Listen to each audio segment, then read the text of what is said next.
magic from him perhaps. It's a good ball. Racing. It goes towards Ruud. Brilliant save, it's in! Walsh has scored! Leicester City are in dreamland now! Vardy in the middle. This could be a huge moment. Vardy scores! And it's pandemonium in Leicester. Mahrez with his left, Albrighton with his right. It is Mahrez, it's a good ball in. Morgan's there, it's in! Leicester City score! It is a captain's goal from Wes Morgan, who lifted the Premier League trophy in May. He might have played a big part now in taking Leicester City through to the quarter-finals of the Champions League. Lift the trophy to the skies. Leicester City are the champions of the Premier League. 5,000 to 1.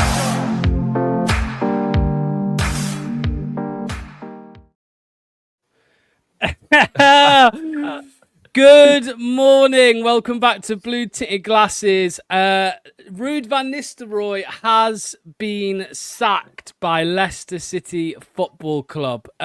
Crazy scenes. It was I wasn't expecting it quite today, to be honest with you. But it's come. It's happened. Ruud van Nistelrooy has been sacked. Before we get into all the statements and read more, Anil, your initial reaction to it all, mate. It's been a long time coming, Locks. I've been waiting at least 6 months for this. This is the Ruud van Nistelrooy turtleneck. Do you know what? I'm weak. I'm just going to have to get the scissors. I'm going to cut it off on stream. Andreas, over to you. But the end, truly the end of an era. See you later, like Ruud. Yeah, short era, right? It lasted for about 2 games at the start of December, where we actually looked like a side willing to fight to stay in the league. Yes, the turtleneck gets ripped apart.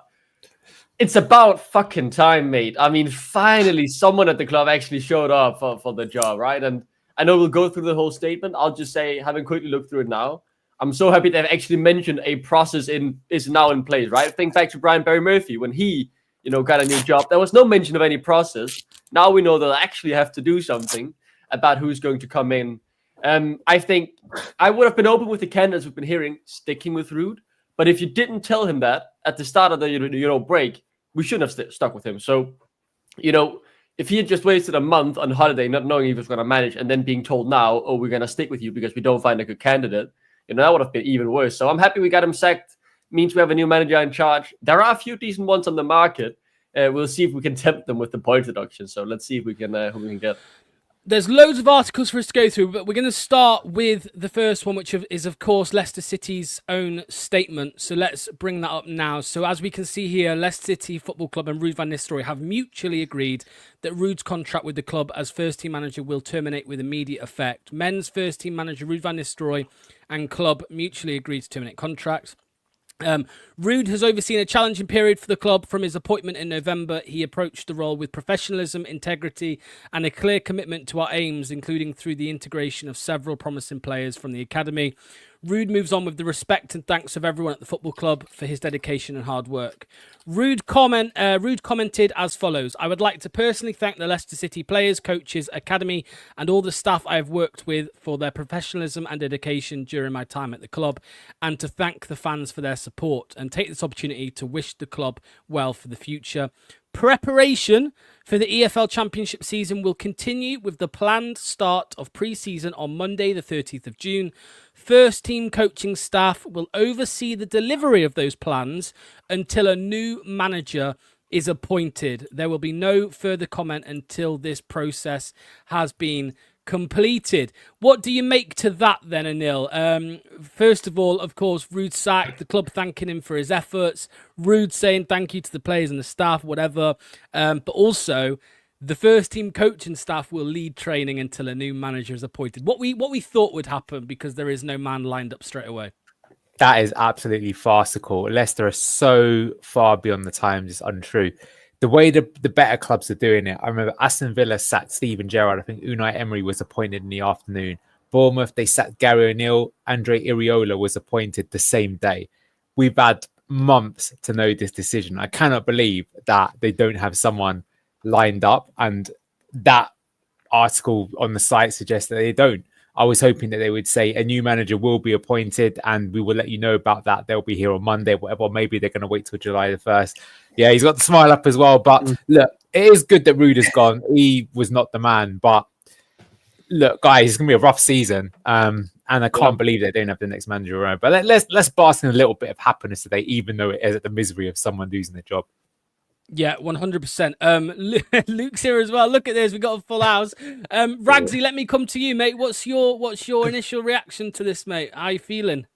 Yeah, good morning, everybody. I'm kind of half asleep and stuff. I was expecting a line and stuff, and then I just hear the notifications and all coming off. So I'm surprised, like, that I thought they'd wait until like after July 1st. So what does that then mean for like PSR? Are we still in the clear or something? But then I looked at like they mutually agreed. So maybe Ruud did take a hit in the end in terms of the compensation that he was dealt with. So maybe it was reasons for there. Maybe there is something in Danny Rowland stuff if it's me being on the optimistic side. But on Ruud, yeah, completely the right decision. It's absolutely pathetic that it's taken this long.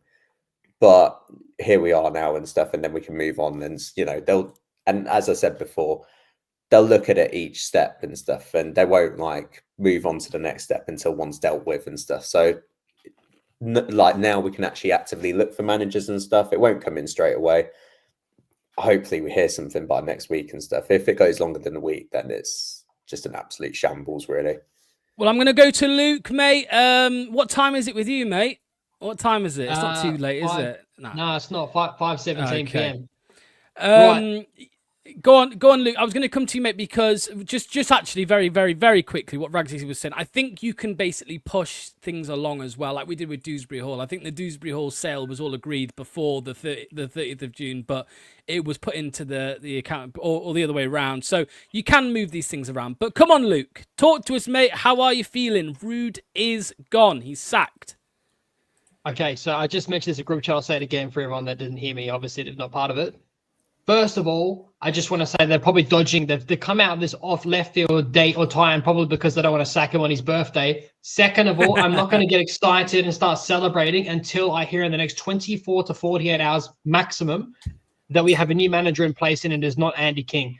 I'm not hating on Andy King. I just do not want a repeat of panic, sack Brendan Rodgers, don't have a plan in place, have an interim manager for 2 games to 3 games to get spanked. Same thing happens of Cooper. He should have been sacked before the international break. He's sacked post-international break, and we still don't have an appointment lined up and ready to go, let alone even a backroom staff for Ruud when he did come. If we just stick around with our dick in our hands and do fuck all, and then 3 or 4 weeks' time it comes out there, or whatever the time it is, that comes that, yeah, Andy King's taken over, I've given up all hope with this club and we're going to get relegated. Because I was the same to Locks earlier. I am getting very, very paranoid. I want to come on here. I want to rant. I want to get angry. But it feels like Kuntop's whole world is collapsing around him. If he goes bankrupt or if any of this is led to believe to be true, then the biggest problem is, for me personally, the club is a complete afterthought right now. He's got to stay above water. He's got to tread water, keep his business alive. I'm very, very paranoid. That we're just going to get dicked and go Luton. Sorry, mate. Yeah, sorry to interrupt. Just to say as well, Ben Jacobs has just offered a bit more context on what Ragsy was saying. Ben Jacobs says, Ruud van Nistelrooy has left Leicester City by mutual consent. Compensation paid after July 1st for PSR purposes. Okay. So he's going to get a lovely birthday present of a few million quid in the bank. Back transfer. I want to just bring this up quickly, Doc. Obviously, because everyone's this is an important thing we should bring up here. So let me share the screen again. This is John Percy. Let's see what he had to say, and then I'll come to you, Doc. Ruud van Nistelrooy was treated appallingly by Leicester. Premier League legend deserved better. Okay, here we go. So Ruud van Nistelrooy has left Leicester City as the club prepared to rebuild in the Championship. The relegated Midlands club have parted ways with him by mutual consent just days before the first-team squad returned to training. Van Nistelrooy's future as manager had been in doubt for weeks after the Dutchman failed to prevent Leicester from dropping out of the Premier League. Let's go down a bit further. Now, however, Leicester have finally informed Van Nistelrooy of the decision that they will be parting ways. Danny Rowell will emerge as a possible target despite fears over the amount of compensation required if he remains at the rival Championship club. Sources have dismissed the prospect of former Everton and Burnley manager Sean Dyche taking charge. Van Nistelrooy replaced Steve Cooper in November, but was unable to inspire a revival, losing 19 of his 27 matches in charge. Leicester also failed to score at home in 9 successive league matches. Here we go. Van Nistelrooy was promised 3 new signings in the January window, but was only able to bring in 1 recruit, fullback Woyo Koulibaly from Parma, because of the club's financial restrictions. He has also worked with a poorly constructed and unbalanced squad who secured only 6 wins in the league all season. Leicester were hit with 3 charges by the Premier League last month and are facing a hefty points deduction at some stage next season. Just a few more bits here. Van Nistelrooy leaves after just 210 days in charge, and once again the scrutiny should extend to the Leicester board. Though the Dutchman performed impressively at PSV, did he possess the necessary experience as a manager for Premier League relegation battle? Did Leicester appoint him solely on the basis of 4 games unbeaten as interim manager at Manchester United, which included 2 wins over Leicester? There should be some sympathy for Van Nistelrooy. He has waited for weeks for clarity, despite frequent requests, and this is an appalling way to be treated. He took over a club in a difficult position and was denied the new signings in January he felt could improve their survival chances. Goes on to talk about Harry Winks and Vestergaard, obviously who he excluded from the squad. He offered hope for the future by introducing many of the club's academy youngsters. Results, just go up a bit. That's an interesting bit there. It just says it's understood he was stunned by some of the resistance he encountered from players over simple things like strength and conditioning. Wow.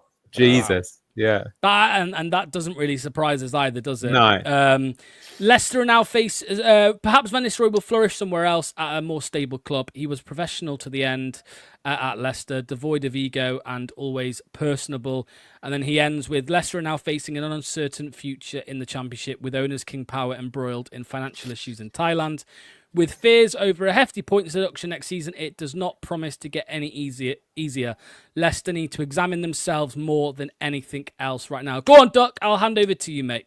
Yeah, I mean, this was just shortly before we really get into the whole meat of the article. Is one thing you do notice in the sacking as well is, you know, his personal staff, like Jan van Rootel, whatever he was called, the Dutchman, has not been sacked. The guy rumored to Brighton, so the compensation will only be for Ruud van Nistelrooy. We've earned money on Brian Barry Murphy. We'll likely, you know, sell Jan van Rootel to Brighton when they come in for him, right, as goalkeeping coach. So that will be a bit of money and help the compensation case, but yeah, it's obviously still expensive sacking a manager on a 2.5-year deal with only half a year gone, right? Yeah, and Neil, what do you make to the article, mate? Because once again, the Percy bomber, there's a couple of things there which stand out, mate. Like you said, the resistance. I mean, you know, don't get it twisted. I think we all agree that Ruud didn't do enough, you know, in his time at the club. But as we expected, as we assumed, the squad are a difficult squad to manage as well. Big time, and that, like I say, shows you that the club is fundamentally broken at the root level, and that's a really difficult task. I do feel some sympathy for Ruud. I did say when we appointed him that anyone coming in is a really difficult job because you have to get going right away. You don't really have much time to start planning your tactics and things like that. But as we've said many times, you know, I've ripped up the turtleneck. Sorry, Luke, you've missed that. But you know, Ruud, that 9 games in a row of outscoring is some of the most pathetic displays I've seen from any team. And for it to be our team is really, really painful. He clearly gave up on the players very early. I think that's quite a weak character trait from Ruud. But look, I think that says a lot as well. Another manager that appears to be lied to. I think, you know, a lot of people say Enzo couldn't wait to go, but he probably couldn't wait to go because he realized that this club is lying to him. And I think as well, like Luke mentioned earlier, says he wants to hear another manager being lined up. And, you know, there are rumors going around that kind of no one wants a job. And to be honest with you, can you blame anyone? You know, this is an ownership that has a track record of lying, of being radio silent with the fans. Like, we have to really call them out. These guys are absolutely fraudulent. Like, what are they doing to the club? They're doing it in completely the wrong way. But yeah, look, let's welcome the next era. For me, it's the end of an era. Yeah, he should never really have been appointed, but then Cooper before him should never have been appointed. It's just all gone wrong. Ragsy, mate, what do you make to the article? Because I think we know that he wasn't treated the best. But are you happy to see him gone now? Are you happy that chapter's over? I mean, it needed to happen. I was an advocate before when he came in and stuff, but you look at the lack of due diligence in regard to his managerial history, and it's like, if it is true that they based it off the 2 games that he faced against us with Man United. That is absolutely pathetic. Like, and I'll change one thing, and I'll cool. Like, forget Leicester need to examine themselves. King Power need to examine themselves first and foremost and stuff. Now, whatever your stance is on whether you want to change in ownership or not, they need to nip this in the bud in regards to their finances and stuff. If they're on the verge of bankruptcy, they need to get shit in order. And if they don't, then the longer this goes on, that's a detriment to the football club at the end of the day. We can't go into this turmoil where we're unsure around our finances, first of all, from our prime investor. So how do you expect any club to move forward if they do go bankrupt, or if they surpass that?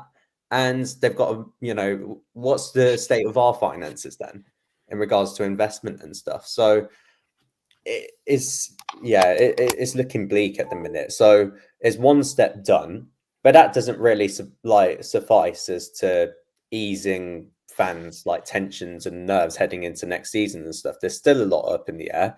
It could align with Daniel Roll, but again, it doesn't resolve all the problems and stuff, like Anil was alluding to. Like, how many managers have been lied to now? Like, whatever you want to say, and Ruud was out of his depth and he was a shambles. Like, Ruud has been lied to, Brendan has been lied to, Puel has been lied to, Enzo has been lied to. I got a track record for it. And we could end up in this worst case scenario where, in a way, all the options that we've got, they could end up saying no. The likes of Roll, the likes of Deitch, the likes of Martin, or like even managers that we don't even want here. And, if that isn't like a sign for you to say you are out of your depth as an owner, then I don't know what will be. Can I Luke, say something? Yeah, I was going to say to you, mate, I've just seen a tweet. 68 days after relegation, 44 days before the championship season starts. Clearly, the only explanation for this, why it's happening now, is because of PSR. But then that just shows, doesn't it, Luke, that the mismanagement of the club leading up to this has cost us again because we've had to wait this long to sack him. Before I answer that, I just want to get one thing abundantly fucking clear. Yes, we have lied to people, and yes, we've gone about stupid things. We've ranted to death about why Cooper should never have been appointed. But let's not get something twisted here, okay? Ruud van Nistelrooy accepted the fucking job without a backroom staff, okay? If you're a really ambitious young manager and you want to do well and you want to protect your reputation, and if things are led to believed to be true that he's walked to protect his reputation, why did he accept a job without a backroom staff to give him the best possible chance and display that he could be a good manager in the top flight of football in the Premier League? Why? Yeah, but Luke, he signed on the premise that he was getting 3 players in January. So if forget the players, you need staff. Why wouldn't we be lied to about backroom staff and stuff? That's surely a part of the deal as well. Requirement to be supplied to backroom staff. Like, listen, I agree. He knew it was going to be hard.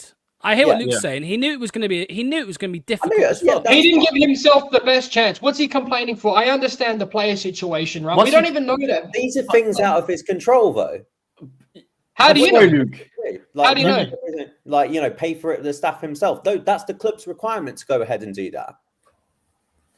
I'm sorry, but I think this is a bit it's crazy, man. I was take a look at the statement as well. We've had a board who's been shitting all over the club, or owners for the past few years, ruining what was a Premier League winning club, FA Cup winning club. So now we look destined to be in the Championship again next season if things don't improve.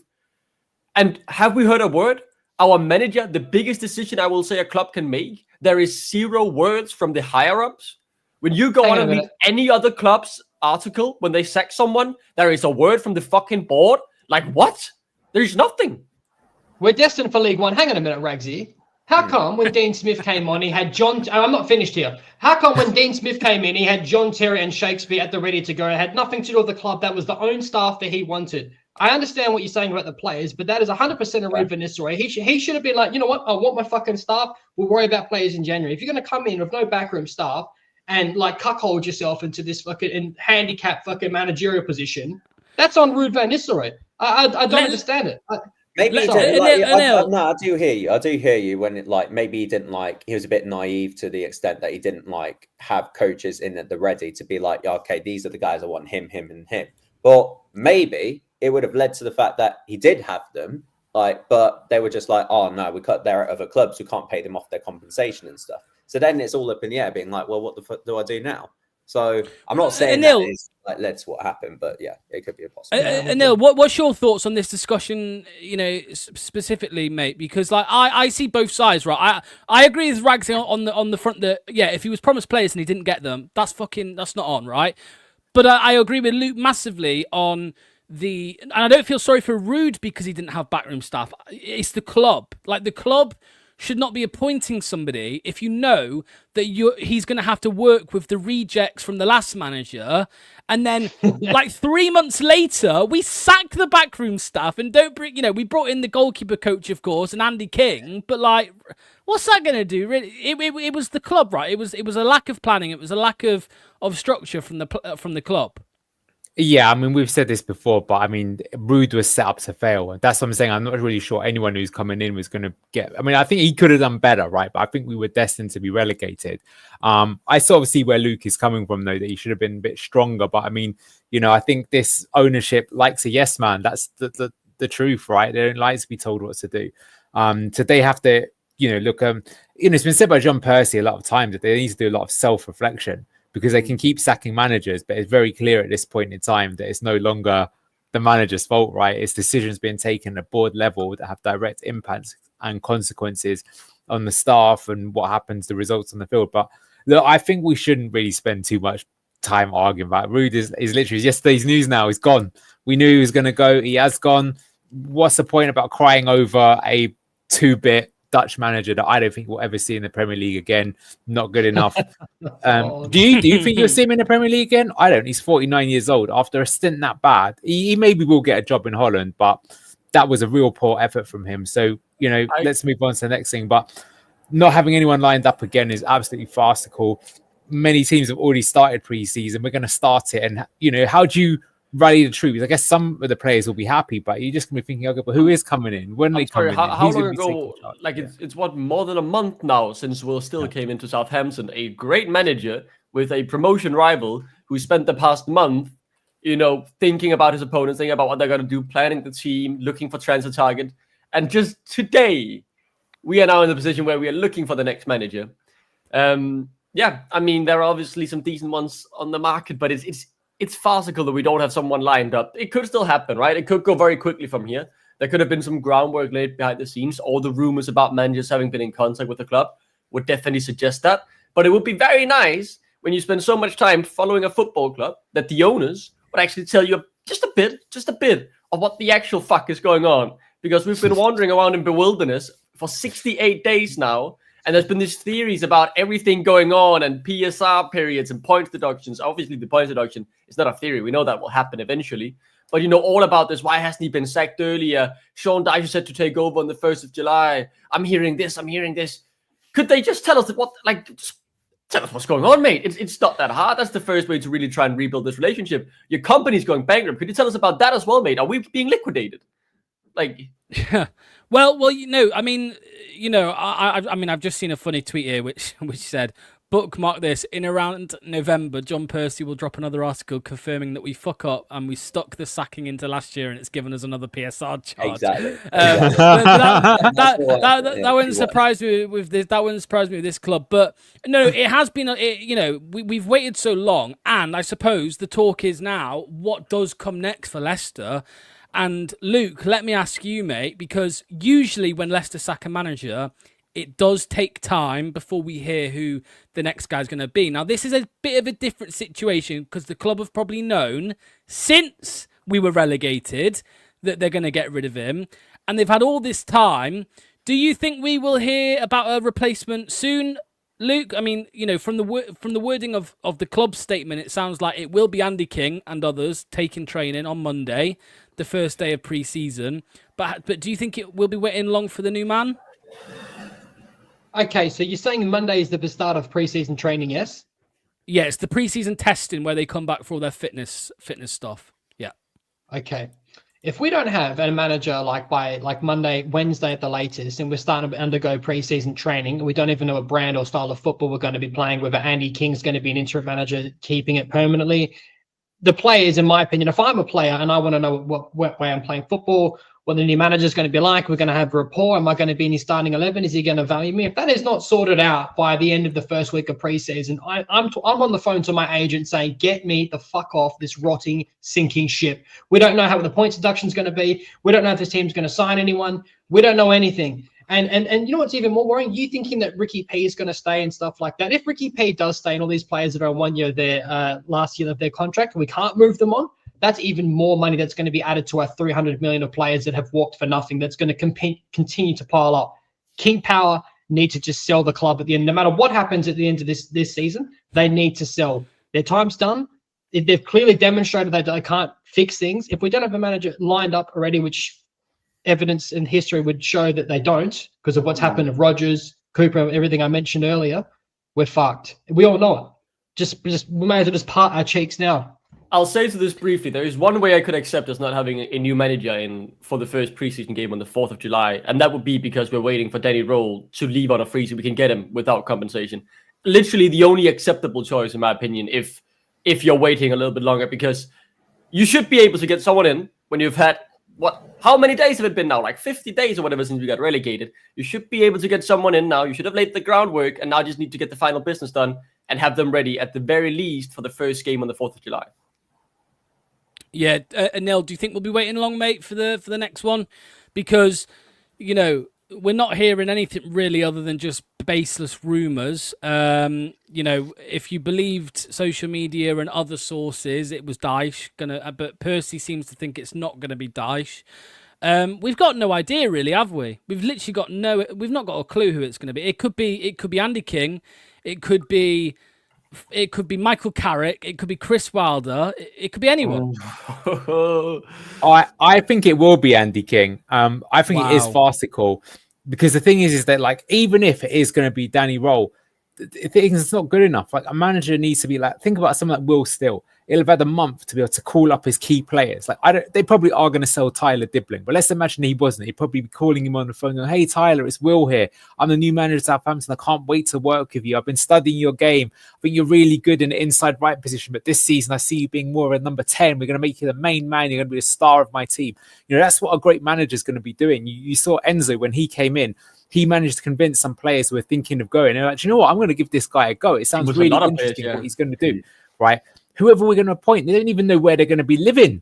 They have to take time to find the house and all that stuff. It's all going to distract from things. You've got to be getting into preseason ready. And I think what we're going to find this season, maybe we're lucky that fixture list is kind to us, because I think that the season we went up in the Championship, the reason why Leeds didn't, is they took longer to get ready. They took longer appointing Daniel Farke and getting their players in. And those couple of points that they dropped in the early points of the season is what cost them.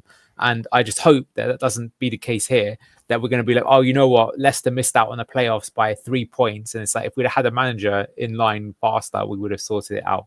So, yeah, I think it's, again, absolutely farcical. And, you know, we could have just said it a long time ago. Ruud's going to be leaving. Andy King's going to be the manager. You could have said that 3 months ago. That's where we're going. We weren't not going to pay him out until X amount of date. You can still get around the whole point about, for PSR, you're not allowed to announce it. But then we have announced it before the last PSR windows. It's all bollocks anyway. It's just a club that has no competence. That's the reality.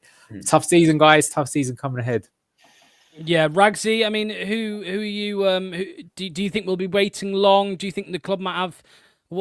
Look at this.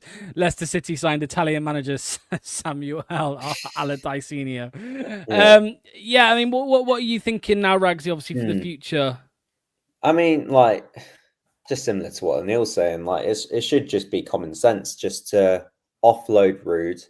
Just very quickly, like, on Ruud as well. Like, he pretty much had, like, the fan base backing him, like, through thick and thin, even through the board shambles for, like, 95% of the time and stuff. And just due to his, like, poor management and just lack of motivation for this football squad, like, it's just been pretty pathetic from him. So I do agree with Luke to an extent. Like, you know, he should have been a lot stronger. But yeah, with this club, like, you know, it's run by a bunch of clowns. So it doesn't surprise me if it's going to take like a week or two for even like to bring in a manager for a start, even if we get in the right manager. and then for him to go and settle in and then bed in with like what's like needs to be done with regards to transfers, with regards to contracts, with regards to tactical setups, and that's going to take a couple of weeks. So, and then it's like 3-4 weeks until the season starts. So 44 days, like, 44 days until the championship season starts. Yeah. But I am worried. I am worried, Duck, with some of the names that are out there. It does worry me. So when I see the likes of Chris Wilder out of a job, when I see Sean Dyche out of a job, when I see Michael Carrick out of a job, this concerns me, Duck, that they're going to do something brain dead and go for one of these guys. Yeah, I mean, I'm having a look at the Talk Sports article they released, and obviously they mentioned Danny Rose saying he's in talks with Sheffield over his exit. They understand that Dyche has been spoken to by the Leicester hierarchy, and then they mentioned Michael Carrick as well, right? So those, I think, with the reports we've seen over this past month after the Russell Martin fell, to pieces, it's the three main candidates, and I don't think any of them except for Role is really inspiring, and even Role wouldn't be that. Role would be, I think, a good appointment. But we just need that, excitement like when you were a kid again, right? When Maresca got appointed, it was new, it was special, and it was a risk, but it was like, fuck it, we're taking it. And the articles coming out about the summer, which Anil mentioned, right? So many players turned up at the door and was like, I might have wanted to leave, boss, but I'm all in on this. I love this. I love the football. I love the energy. Something like that feels like what we need for us as well, the fans, to feel some positivity again, because it's been horrific. It's the worst, except for Sheffield Wednesday, to be honest. I can remember seeing a football club being ran, and I've seen my local football club run to the ground by some German owners who bought it back in the city I grew up in. They've now gone back on local hands and are pushing in the right direction. But I mean, it's just deflating. It's such a club which had built the foundation to consistently challenge for Europe and challenge the established elite has all been thrown away, and there has not been a single shred of accountability taken by anyone at board level. We keep going on about manager this, manager that. Ruud was not good enough. Cooper was not good enough. But it can't, like, the board always gets away with it. They always get away with it, and it's horrible to see.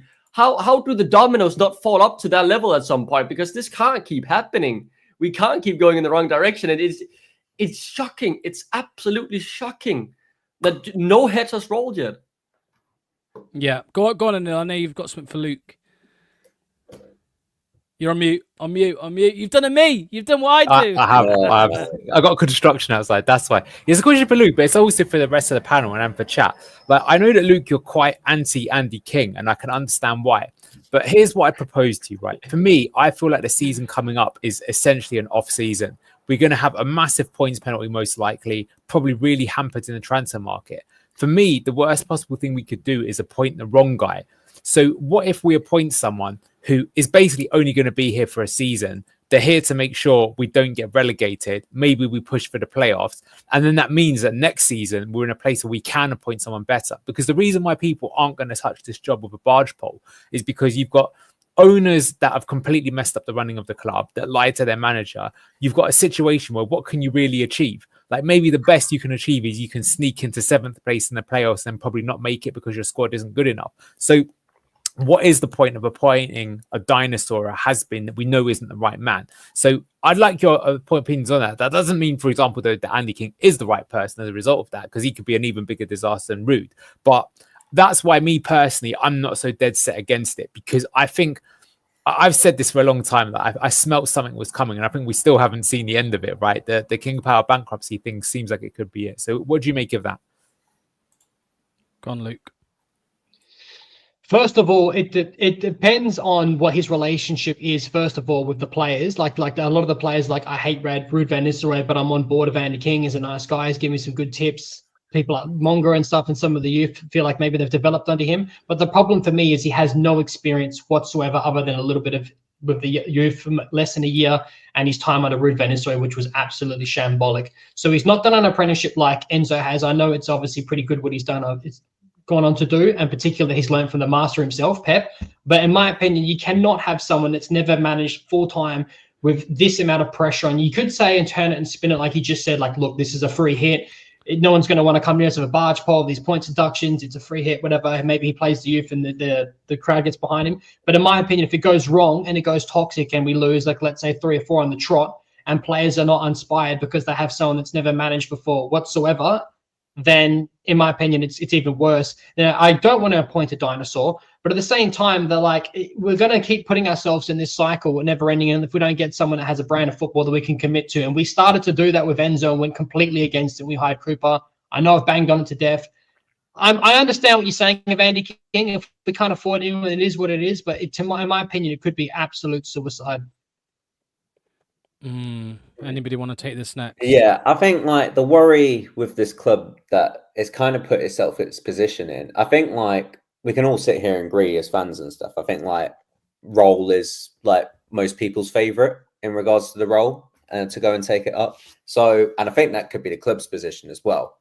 If they don't get role, then I feel like they're a bit lost because they haven't really gone out and align themselves in terms of the scouting as to what kind of manager is similar to him and what sort of philosophies, because they haven't scoured Europe, they haven't scoured the world, and they'll just look at whatever's local in England and stuff. So I think in regards to King, I think it is a huge risk. I'm with Luke on this one. I just think, look, I'd rather him, if it came to it, over a Wilder and over a Deitch, but I think he could be like, you know, if Ruud was out of his depth of his squad and he's had like coaching experience and stuff, he's gone up through the pathway, then I think like the problem is we've got a real issue with player power and they will just overrule him and stuff. They will like, you know, they're known for going straight to up top, like in regards to any sort of issues and stuff. They may call him out and go, he hasn't got a clue what he's doing. They won't like respect him on the fact that King's a club legend and stuff. They'll just overrule him because they just want what's best for themselves and they just want to keep taking liberties out of this club. So it's still a huge risk and it's still really not an ideal situation for us to be in. It would be an ultra cheap option. The only like way you can sort of sit here and justify it is if, you know, there's no point for King Power to invest more money into a manager and stuff. So they stick with King until they wait to sell up. But we haven't heard any news in regards to that, whether they're selling up or not. Doc, these are, so the comments there, I was just going to read it out. Sean Dyche is still one of the favourites as well, but Percy reckons not. But the odds currently are Sean Dyche, in this order, Sean Dyche, Danny Roll, Michael Carrick, Gary O'Neill, Liam Rossignol, and David Wagner. I mean, what do you make to those names, mate? It's not the prettiest of lists. I mean, Liam Rossignol definitely a couple there. Yeah, there are a couple there. And there are managers who I think would be, you know, fine. You could say stopgaps, but the problem is, as Luke said earlier, we want some continuity, right? The board obviously they couldn't keep their hands on Maresca. They had gotten, you know, someone too good for the level we were at before he could really develop the system. Fair enough, that happened, right? But fucking it up and getting Cooper, who's completely different, is just an embarrassing mistake. I think there are some okay managers. Marty Cifuentes hasn't been mentioned much, but I know my QPR mates say he would do a great job here, and they praise him to the skies, and he's now left as well. He's available on a free, having officially not just on gardening leave, but is officially gone from QPR. I would still prefer Roll, but let's just say, you know, instead of Andy King, I'd much rather have Cifuentes instead of David Wagner, right? He's the guy who's been with Norwich, if I recall correctly, who got them up and then blah, blah, blah with them as the yo-yo club. I'd rather have Cifuentes. I mean, there are some candidates out there. There are many that I'd rather have than gambling on Andy King. The one thing for Andy King is really just the fact that, you know, we all like Andy King. He knows the club in and out. He knows the culture we want at Leicester. He knows what it means to, you know, never quit. But he's never managed a senior game, right? It's not like he's been managing the U21s and getting them to win the U21 Premier League for 3 years in a row. Like he hasn't managed for that long. Had he had that track record, I would be more excited by the prospect. But let's just hope that's not the direction the club will go in, and we'll manage to pick up one of these, you know, decent managers on a free agent who'll, you know, be remembered very fondly if they bring us back up immediately. Just to clarify, because I'm still seeing more comments about this. If you've just joined, as Scott has, the termination, the compensation that we're paying to Ruud, the severance package, that will be put into next year's PSR. So don't worry about that. They can do that. Just because they've announced it today, it doesn't mean, you know, they'll just pay him out tomorrow or on Tuesday. So that's all. That's how that will work. Yeah. Bookkeeping can help you a lot there. I don't think Rossignol is going to come out. I think he's the future Chelsea manager. To be honest, he's in that group, and I think that's where he'll stay for now. Luke, mate, you've been ranting. You've been ranting this morning. People are talking in the chat about how Enzo was a gamble. It was kind of a gamble. Obviously, not really much managerial experience. Do you not see Andy King as similar to that? I'm not saying he's anything like Enzo, but I'm saying it is a gamble. He's ambitious to be a coach. He wants to be a manager. I shared an article earlier on today, actually, in the group chat, where Nigel Pearson had been saying that Andy King would be a good manager in the future. He thinks that's what he'll go into and all of that. Great footballing IQ and all of this stuff. Do you really feel that's really strongly against this, Luke, that Andy King? Because I'm kind of with you if so, but how strongly do you feel against Andy King? You're trying to bait me. You're trying to fucking bait me. You're baiting me 100%. I fucking. What do you mean, bro? I'll bite. I'll indulge. You fucking asshole. Okay. First of all, Andy King, what's he done? Let's look at what Enzo Maresca done. He went to Parma. Now, first of all, he was with the youth system at Manchester City, correct? Yes. Let me just make sure I'm correct here before I go off and want to look like a fucking idiot, like I did with Unai Emery the other day. He did the Manchester City Academy first. Then he went to Parma. Yes. Okay. And then that didn't work out for him. But you know what? You learn from your mistakes. And then he came back and was an assistant under Pep and further accelerated and worked under one of the best managers in the world, if not the best manager. Then he's come to Leicester.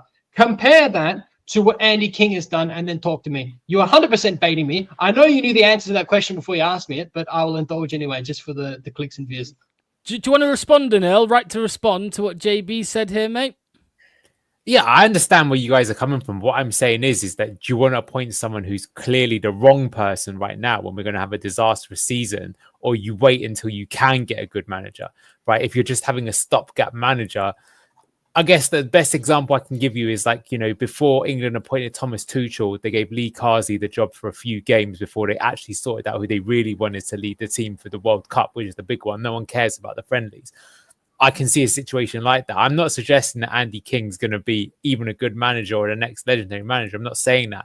But I am saying if we appoint, let's say, Sean Dyche or Chris Wilder, and they start bringing in all these old players and it just, again, takes a club in the wrong direction, is that not worse? Because I personally think, for example, Steve Cooper, the damage that he did was bringing in players like Jordan Ayew, like Bobby De Cordova-Reid and Oliver Skip would actually have been better, in my opinion, just not signing those players and getting relegated, because then we'd have the money to use going forward. So that's kind of my point there. But look, I do get what you're saying. I'm not saying that he's going to be the answer, but I am sort of suggesting that it might be the answer that we're given because we don't really have much say in it, because the fact that the board don't have a manager lined up right away, as we said, for months. Henry Winter has been on Twitter. He's one of the journalists as well. It's the same things. Like, why have the board not communicated this with the fans? Why have they left them in the lurch for so many months as to what's happening with their club? You could say that Ruud will be leaving at this point. You don't have to say that he's leaving immediately, right? There could be something happening, right? Shortly. We don't know much. And think about how quiet it has been around this. It's always been really speculation about Ruud. The announcement of the second came out of essentially nowhere. We all expected, we knew he would be gone, but Fabrizio got the story 2 minutes before it was officially posted by Leicester, had to put the tweet out to say that he had an exclusive about it, right? It seems like they have very much shut the Watergate a bit in terms of the leaks. Like, it is very soft what comes out. And obviously there are things floating around, but so much of that has been proven false, right? At this point, about I'm hearing Sean Dyche on the 1st of July when Ruud will be sacked. And so it seems like the club has just really, I guess, with all the scrutiny they faced these past few years, they were bad before about communication, but now they've taken it to the next level by trying to remove as many leaks as possible too. Like, for me, in my head, they could definitely have someone lined up over the next few days to come in, and we just simply don't know yet because they've really shut the water gates. And just back on the King point shortly, one thing I do want to say, instead of getting some stopgap signing in, it could be right to get a stopgap coach because we are in trouble, someone to stabilize us. And to be honest, then I'd almost say I'd rather want King because I know he will have a good idea of what talent we have in our academy who can make a difference at Sky Bet Championship, instead of someone who comes in, haven't researched them properly, don't rate them, and then, sign more 30-year-olds who will be on massive wages. We'd rather want those minutes to go to someone like Manga, Will Alves, and whatnot. And King, at the very least, should know them inside out, having worked with them for half a year before being moved up to the first team. Yeah, I do agree in a way with this. The language of the statement kind of leaks that someone is lined up. They talk about appointing rather than searching or looking, which they have used previously. When Enzo left, it was all about searching and looking. and recruiting. Might be nothing. Be interesting to cross-reference with previous statements. However, what I would say as well is that I'm pretty sure I'm pretty sure when Enzo left, it was we will start our process looking for a new manager. I'm looking at the Cooper one right now. Just shortly, if you can go on the cross-reference thing. It was very short, by the way, 2 paragraphs basically. Good. But it said, that those first-team coaches will take over for now as the club begins the process of appointing a new manager, which we hope to conclude as soon as possible. And this time it says the first-team coaching staff will oversee the delivery of those plans until a new manager is appointed. And then they mentioned there will be no further comment until this process has been completed.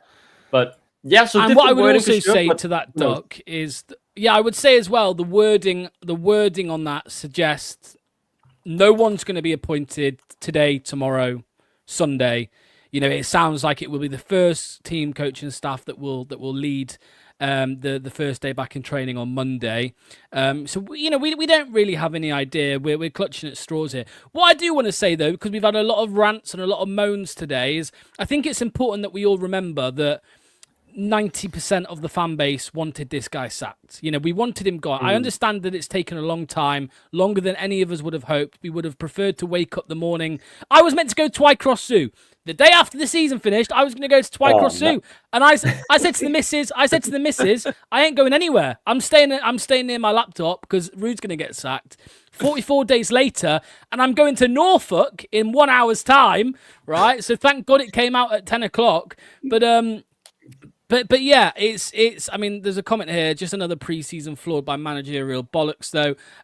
So the compensation payment will mean less money, but potentially so. But they were always going to sack him. I think now is pretty clear of that. What do you? Yeah, I mean, a nil. Would we expect anything less from Leicester City? Between the lines, are saying we ain't telling you shit. We wouldn't, but I mean, look. To be fair, looking at the comments, maybe there is some more news, but I still think it's scandalous. The person should be like I say, all the other clubs, they would have it done the same day, and probably it would already be leaked who that person is. So I agree with Mr. Patel with that. They blatantly didn't want it to say happy birthday, and I wonder if they will actually say happy birthday to our former manager Ruud van Nistelrooy on July the 1st when they announced the new one. A couple of years, once we're down in League One and stuff. So I've been quickly just Googling up, the past few statements made when we parted company with managers, right? All the way back to the Rodgers era. And I think it very clearly shows how the board, as we have been more critical of them, have moved away from anything related to, mentioning the club. There was a statement from top when Rodgers was sacked, no mention of the process beginning. When Enzo left, they said the board will now commence the process of appointing a new manager. So they mentioned the board. When Cooper was sacked, there was no mention of the board. It was now the club who begins the process. And this time, they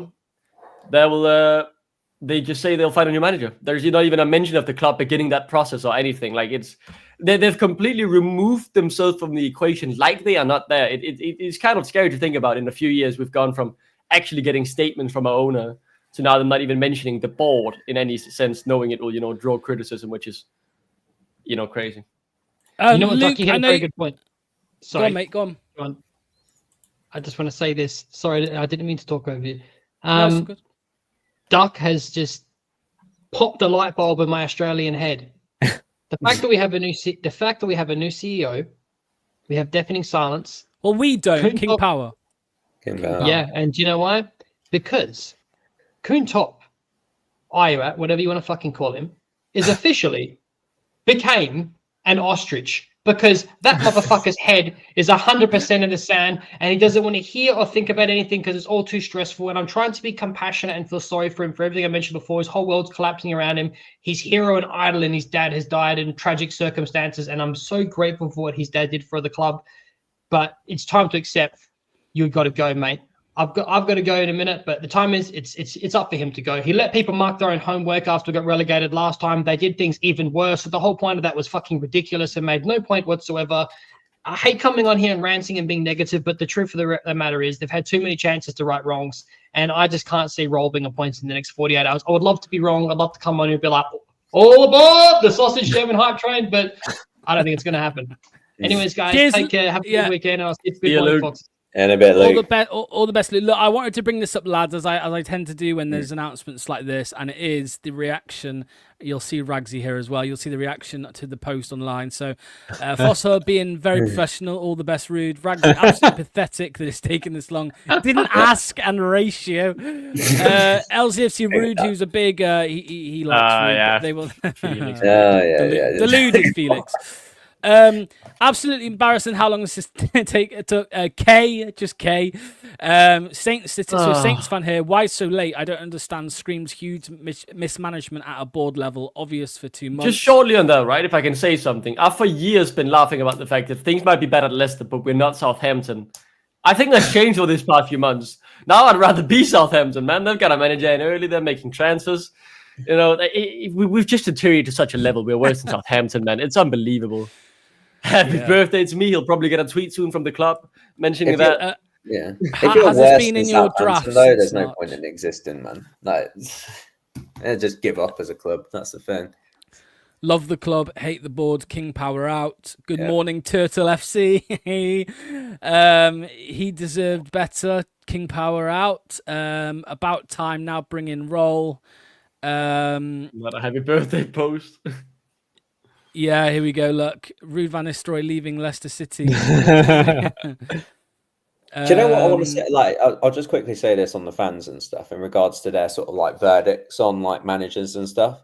It's like, it's confusing. It's like really just, oh my God. Is that AI? That's scary. Oh, yeah, that's scary. AI. That's AI. That is scary, man. Scroll on. Get it out of it. Get the picture out of it. We've got to focus. But like, at the minute, blurred lines as to like who fans are actually pointing the blame at, because I think still people are looking at like they're not really sort of like delving deeper into like the real sort of like problems and stuff over the managers and stuff. They only just look at a manager in his own campaign and don't review the past as well as to how circumstances have led to here. So when I look at like fans and stuff, and I still think there's too much sentiment around King Power, and people need to establish that it's a completely different regime that we're under now under King Power. Even like it could get even worse, like considering like all the bankruptcy claims and stuff. So when I look at I've no idea what's happened with the protests, like with Project Reset and stuff. It all's just gone silent there, but. If we want to invigorate change and stuff, like fans really need to start like standing up for this club to an extent. And if we keep like moving forward and allowing shit to happen like this, then it's just going to get worse and worse and worse. And, there'll be chance of like, Rugkin out and sack the board. I think it's pretty pointless, to be honest with you, because the real problem here is Iowa and it's King Power. And the fact that at the end of the day, there's nothing really, and like Anil's like gone about like how can King Power change their ways? They can't, and they won't. They will refute to. So if they're not going to, and I've said before, like if Iowa can't reshuffle that board setup, then he needs to live and die with it. And like they've all got to go. They've all got to go until we see some real change in this football club, unfortunately. And that and Ruud sacking is not going to change the perspective on that. The last thing I'm going to bring up here is this from Henry Winter. He says Leicester City owe their fans an explanation as to why it took so long to announce a decision on parting company with Ruud van Nistelrooy. Right decision, but why the wait? It was clear a change was needed at the end of the season. Maybe it's to do with the financial calendar or pursuit of a successor, but Ruud didn't deserve being left in limbo like this. The fans didn't deserve the uncertainty. Recruitment and outgoings would have been complicated and delayed. Leicester have to get their next appointment right. Much is right about the club, stadium, training ground, fan base, some of the players, academy, community operation, but the mismanagement at board level is deeply frustrating. A lot of journalists, and let's just end it with a little chat about this. A lot of the journalists out there are putting a lot of focus on the board here, and I think it's probably the right thing to do for them. Yeah. Good. Finally. What do you make to that, Neil? Yeah, well, Ragsy said, I think they've been getting away with this narrative about being amazing owners and everything's done right at Leicester City. That hasn't been the case for years. And I think the more you look into it, the callousness, the financial recklessness of decisions taken. Like, we had 107% wage ratio in the Premier League. That should never, major alarm bells should be ringing, right? To be honest with you, the Premier League themselves should say that is not allowed. No club in the Premier League can do that. It's, you're setting yourselves up for a massive failure in doing that, and then going down and not settling accounts. So yeah, I think it is more and more is going to come out from that, and let's see. I think I said it before in the stream. I think could be the beginning of the end for King Power. I said that back in January, and I think we're seeing it.